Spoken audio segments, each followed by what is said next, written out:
اسمع علشان انا صبري قليل، كل مرة تهرب قرب على ايه؟ انت مسهرني الليل مني روحي يا عمر يا عقلي سايبني.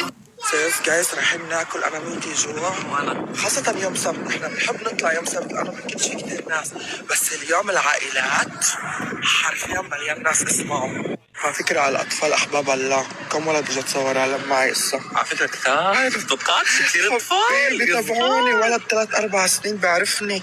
على فكرة هاي مسؤولية، هاي هذا نجاح، هاي مسؤولية، هاي هتفلخها يا عم.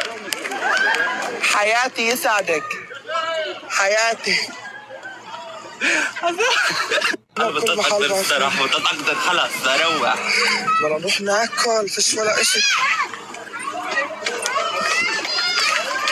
او ماي جاد جايز، يوم عن يوم بتاكد انه عن جد عندي كثير محبين وعندي ناس بتحبني. ثانك يو كثير على حبكم لإلي. مش قادرين تفهموا المحل. انا كنت ببات قليم، الناس هيك، فيش حدا ما هجمش يتصور، فيش حدا ما قربش يحكي معي.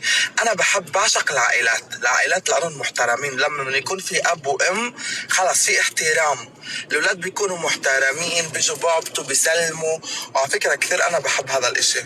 وعن جد شكرا لكل حدا، شكرا، بحبكم كثير كثير كثير كثير كثير. يا قمر لو في منك هيكونوا 2 قمرات، يا قمر لو في 3 منك هيبقوا الأهرام. صبرا روحي وربي يعلم صبرا، كل حزن على شي خسرة يا قلبي سباق. يا صبرا روحي وربي يعلم صبرا، كل حزن على شي خسرة يا قلبي سباق.